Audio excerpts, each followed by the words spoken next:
Kimi Antonelli overcame an unfortunately timed virtual safety car to overtake Charles Leclerc and win the Belgian Grand Prix, and a day teammate George Russell's title hope suffered a fresh major setback. Antonelli doubled his in-house advantage over Russell's 50 points after the Briton was spun out into the gravel at the fifth corner of the first lap in a collision with Lewis Hamilton that stewards judged the Ferrari driver at fault for. Hamilton was given a 5-second penalty, which he served at his sole pit stop, eventually finishing fourth, overtaking Piastri towards the end. Now, he then faced a post-race investigation for an unsafe release at the same pit stop. A mechanic was struck by Ferrari's front right tyre and was briefly knocked to his knees after Hamilton is incorrectly given a signal to leave the pit box. A mechanic was unhurt. Ferrari were fined £30,000, of which a third is suspended for 12 months for the incident. Hamilton moves back to ahead of Russell to second in the standings, but 45 points behind the Italian, whose sixth victory of the season reinforces his favourite status with 1 week to go until the summer break after the race in Hungary. And yeah, it does seem that Mercedes' kind of biggest issue at the moment is unreliability. Max Verstappen, who briefly took the lead from Antonelli on the first lap into Eau Rouge before being blasted back,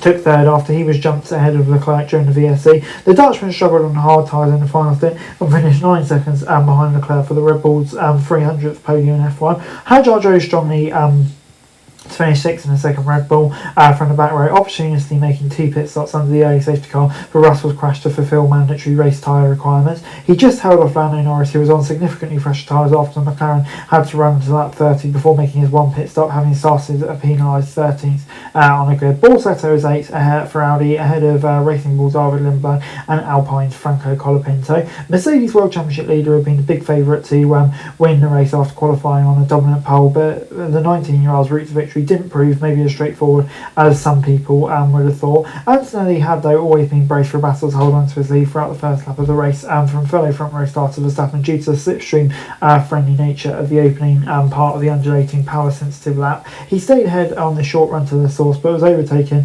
at different stages of energy deployment at the bottom of Eau Rouge. But Antonelli had more battery power in hand for the long camel straight, breezing past the Red Bull before the next braking zone of Les Combes. Leclerc meanwhile had an impressive start from 4th place past Verstappen 2. Verstappen got back ahead of the Ferrari for second place on lap 6, as impressively so given the pre-race expectation that Antonelli would run and hide, managing to keep the Mercedes in view. He was less than 3 seconds behind Antonelli when he pitted first on lap 17. He stopped a lap later and stayed ahead of the Red Bull to maintain the net race lead, but Ferrari kept both their drivers out longer and benefited from a VSC on lap 20. When the cars were forced to run at reduced speed, Ferrari were able to pit their drivers simultaneously, losing less time. It worked a treat for Leclerc, who jumped both of them to return. However, Hamilton had to serve that penalty and of course had the incident with the mechanic, which meant he didn't get his front wing changes that he wanted. Leclerc re-emerged 2.5 seconds ahead of Antonelli with the apparent advantage on slightly fresher tyres, but Mercedes had too much speed. Unlike 2 weeks before at Silverstone, when they ran into technical trouble,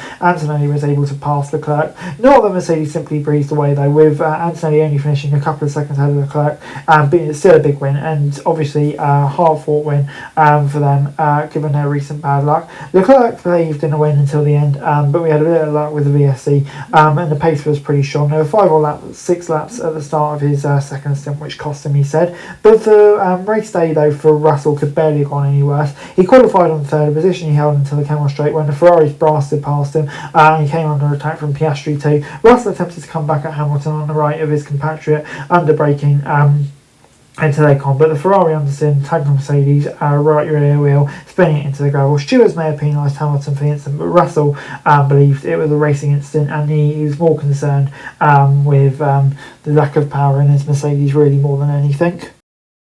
And before we go, my classifications from the Belgian Grand Prix. Kimi Antonelli coming out on top. I mean, yeah, he had to work hard for that, but a big win for him, and he clearly had to pace. I think Leclerc obviously did get a bit of fortune, but the Ferrari's pace on a track that wasn't very good for them was really strong. Hamilton was probably unlucky with that penalty, which set him back, but he had decent pace as well. So yeah, I think encouraging for them. Verstappen in third, pretty decent as well from him. He'll probably take that. Piastri in fifth. I mean, yeah, I think it was a pretty solid race for him. Kind of anonymous, but still collecting decent points. Probably disappointed to get overtaken by Hamilton at the end though. And then you've got Hadjar and Norris. Hadjar especially fighting back, did a really, really strong job. Borsetto in 8th, really delivering for Audi these last couple of races.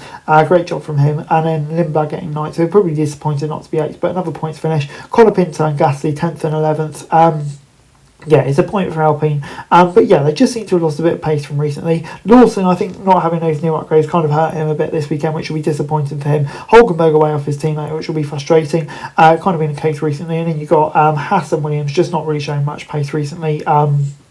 And then Bottas and Alonso finishing away down with their teammates as well. And for Russell, yeah, a nightmare race. Very, very disappointing. Just with his pace at the moment and everything about it. It's looking like a long way back for him right now, isn't it? In terms of the title race. For this video. Thanks very much for watching. Remember to like, share and subscribe. Follow us on our socials. Link in the description below for daily F1 news, meme and content. Subscribe to our other channels on screen right now. That would be greatly appreciated. Thanks very much for watching. Peace out.